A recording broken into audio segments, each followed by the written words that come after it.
The Heat upset the Celtics in Boston last night, 123-116. Playoff Jimmy led the Heat in scoring with 35 points. That to go along with 7 assists and six steals. The Celtics led by 9 points at halftime, but then, the Heat owned the third quarter. They outscored Boston 46-25 coming out of the locker room. Talk about halftime adjustments. Shannon, what do you think is the biggest reason the Celtics lost? Well, they went cold, but they started turning the ball over. Skip, in the first half, they only had 5 turnovers. They finished the game with 15, so what does that tell you? In the second half, they had 10 turnovers, and they started turning the ball over. If I'm not mistaken, I think Jason Tatum had like 3 straight possessions in which he turned the ball over. And JT, his partner in the law firm, said, well, hold on, bro. I can't let you have all these turnovers by yourself. Let me join in. He started to turn the ball over. Even more. Even more. Skip, I think I'm right, because I didn't have the. Did Boston call a timeout in the third quarter? The Heat scored 46 points. How in the hell you let a team score 46 points and you don't call one timeout? He did call one. I used all my timeouts. I'll show it to you. Skip, timeout. It's like, coach, you gonna burn them out? I don't care, because this is getting out of hand. It ain't gonna be no fourth quarter. No. Skip, I was watching the game. The Celtics were up by 12 points. I said, well, hey, I'll come back. I said, I'll come back and watch this thing in a minute. Yep. Took the dogs out, let them do what they needed to do. Yep. Skip, I came back in. They down 11. I'm like, what? I said, this got to be wrong. I said, maybe so I went downstairs and cut the TV on downstairs. Said, maybe something glitched on the upstairs television. Skip, what? I had to go back and rewatch. I'm like, Boston. You realize the Heat scored the most points they've ever scored in a playoff quarter. In a playoff quarter, they scored 46 points at Boston. And when you talk about and you talk about the playoffs, you had a LeBron James in the prime, you had a D Wade, you had a Chris Bosh, you did. And you they never scored 40. You did. You had D Wade at his greatest. Yeah. Okay. So I'm like, Skip, Miami hit 18 or 26 field goals, and so ain't nobody gonna play no defense. Ain't nobody say, hey guys, let's just pinch them, triple, do something. Skip, that's embarrassing. I'd say that the Celtics have allowed this to happen 2 years in a row. They've allowed this to happen in back-to-back series in which they open at home with a loss because you refuse to play defense. It's like the shot starts going in, Skip, and then they don't play any defense, and the next thing you know, you go cold. It's hard to pick up your defense intensity when you haven't played it the entire day. Yep. And so now I'm looking at the fourth quarter, and I'm like, do y'all practice? I mean, the shoot around, what y'all talk about? Because in the first half, Skip, they had 15 assists and 5 turnovers. The second half, they had 7 assists and 10 turnovers. There your game, go right there. And then once Jimmy get it going, you can't turn that off. Once he gets going, I don't care who your defender is. It could be Marcus Smart, it could be Jaylen Brown, it could be Jason Tatum, it could be Derek White. It does not matter. Once you let him get it going, and you see it's given. He's gonna have one of them in a game where the shot clock's running down, and he gonna hit it, and he gonna look at his bench. And, I told y'all not to worry about this. I got this. Yep. Skip, this is embarrassing for the Celtics. Y'all, they need to be. Coach Mazzulla, you better get them playing a little defense, just a little. I didn't say you got to be bad boy Pistons, but you got to play some defense. Yeah. Okay, my turn. I'm going to preface this by saying I think Jason Tatum is a great kid. I think he is as great a face for a franchise in this league as you could ask for, because his post-game interviews, especially after they win, are just sensational. They're so from the heart. He's so open and willing. I'm trying to preface this so Nellie doesn't text me in the break and say, leave my kid alone, because they're both from St. Louis, obviously. But you have elevated him to the highest pedestal. He made first team All-NBA. Back-to-back years. You have proclaimed him a superstar. And I keep saying, I'm trying, but I can't get there. Because especially through the playoffs, it is a wild roller coaster ride of great game, sorry game. Great game, huh? Great game. Where did you go? What happened to you? In the fourth quarter last night, the best player on what many consider the best team, a prohibitive favorite, a runaway, landslide favorite over the 8-seed Miami Heat. The best player on the Celtics, one of the best in the league, top 5, first-team All-NBA. He did not take a shot in the fourth quarter. He didn't take a shot. Should I blame him for that? Should I blame Marcus Smart, the point guard, for that? Should I blame Joe Mazzulla, the coach, for that? Or maybe all three should split the blame equally? But Skip, this, I think, was his 5th or 6th game in which that has happened. Okay, I don't get it. He's almost like a Kevin Durant-like figure, where we see all the talent. We see explosive. We saw Game 7 against Philly. We saw the very end of Game 6 at Philly.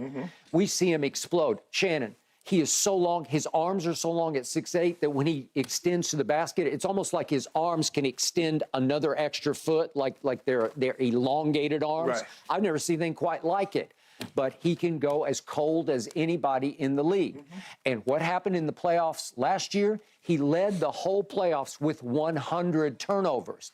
Seemed like he had cleaned up some of his act this year in these playoffs until the home stretch last night. So he's not only is he not taking a shot in the fourth quarter, but you brought it up.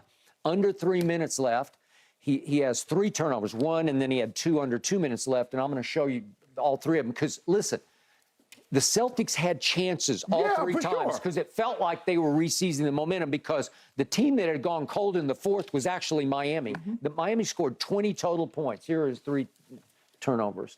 Here's the first one, and he just throws to Jimmy. I don't know what he's doing. He just lost his mind on that one. And here he got a little out of control, and he just traveled.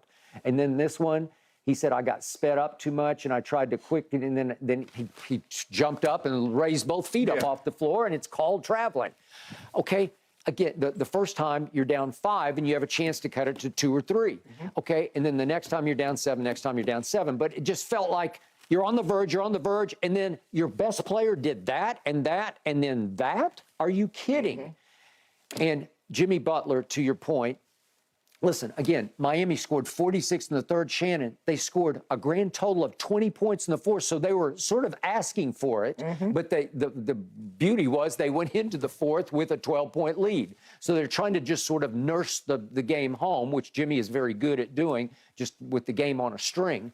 But the point was then Jimmy comes down, and you did the wink shot. Let's see the 3. This is where he just wills this ball in because this is at the shot clock. This is right after the 3rd Jason Tatum turnover. Right. Is the final 3 from Jimmy Butler. And he's got to shoot this because they're dead.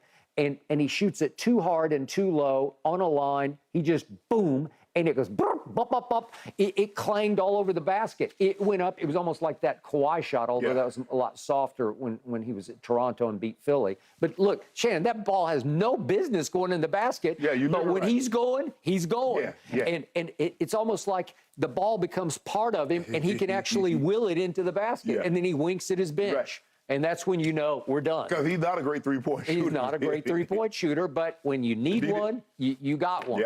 And then I got to show you my favorite play of the night. This is Jimmy Butler Memorial vintage play. This is how he beats you, because this is a play with a couple of minutes left in the third quarter when they're on their tear. And he drives the ball on Derek White, and I think this got blocked. Maybe it didn't. It looked like he got blocked sideways, and he gets his own rebound, kicks it to Caleb Martin, who kicks it back to Jimmy, screens and knocks down Derek White. It could have been an offensive foul. And Jimmy Butler nails the 3. Right. Well, you want to talk about psychologically demoralizing? It's just like, wait a second. I'm pretty sure Derek White, because it airballs, didn't get a piece of it. He didn't get credited with the block, but it looks like he blocks the shot. Right. Jimmy gets the ball back. But he is so aware that it's like, oh, well, he got me, but I'm going to go get the basketball. And then I'm going to create a whole new play on the far side of the floor.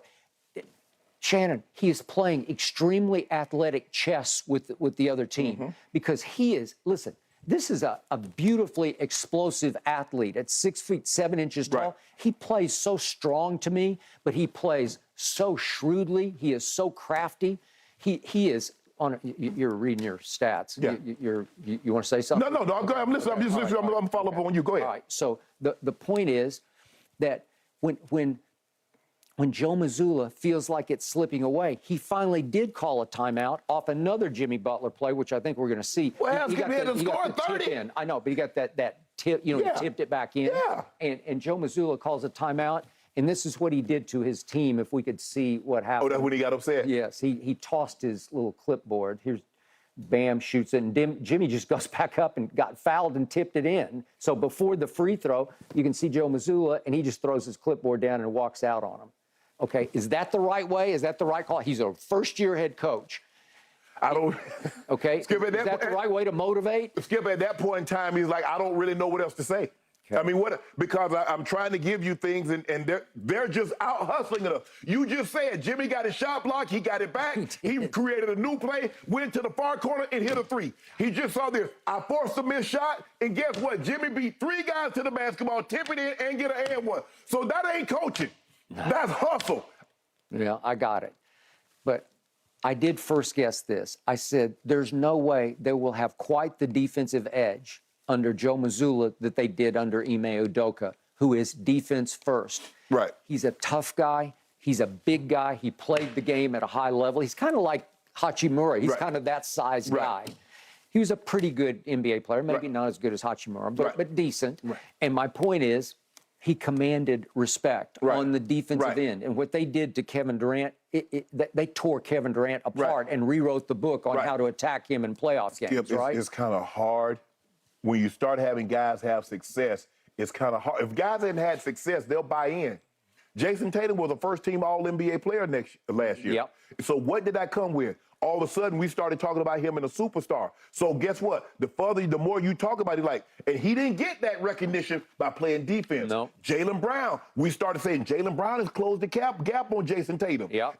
Offensively. So it's hard, Skip, to get these guys to sum it up because you're not going to get a max contract because you play defense unless you're Rudy Gobert, and we know how terrible of a contract that is. And so what you're doing is you see guys start focusing on offense. Okay. The defense starts to slip just a little. But Joe is offense. Yes. That's his signature. That's what his focus is. And plus, he came in. Now, he's the head coach now. He came in as a substitute. Skip, he was just the fill-in. We didn't know if he was going to get the job or they were going to hire a new teacher. So he had to okay, I'm going to let y'all do y'all thing because I want y'all to like me. They've had some success, but you're absolutely right. They stop focusing on that end, and it's hard to tell a team or a guy, man, bro, you need to buckle down on defense when he just dropped 51 in the Game 7, which is an NBA record for a playoff Game 7. He did. Yep. Okay, and last night he kept reaching for Peyton Pritchard, and it surprised me because Grant Williams has become, he's DNP coach's decision. He's way in the doghouse. And he was instrumental in their run to the finals. And he was. Right? He was, Okay, is the team going to love that? Because I think he's fairly liked or loved, I think so, too. Malcolm Brogdon, they got 30 points off the bench. But, Skip, when you think about it, Max Strus, 15 points. Gabe Vincent, 15 points. Caleb Martin, 15 points. Kyle Lowry, 15 points. Okay. Jimmy Butler. You just gave the recipe for victory. That's how you do that. Okay? And who orchestrates all that? Who gets them the basketball? Jimmy Butler. He plays point guard. He plays shooting guard. He plays small forward, right? In fact, he plays power forward half the time. Yes. Okay. So he does it all. And you get Bam chipping in with a 20. They let Miami shoot 54 from. Skip, you should let a team shoot 54% from the floor and 52% from the three. What do you think is gonna happen? You're gonna lose. So Shannon, bigger picture. This team is now 4-4 at home in these playoffs. Bigger picture, if you go back 5 years, they're 16-18 at home in the playoffs. Right. 16-18? The hallowed Boston Celtics? You used to never win in the Garden. Hey, you just couldn't win. That was a loss. They had a leprechaun on their shoulder, man. Right? You played the Garden, okay. So Jason Tatum, as you sort of get revealed over time, and remember, he's finishing his 7th year. He's only 25, but he's been around. So you can't cut him too much slack about he's just figuring it out. Well, 7 years is a lot of basketball.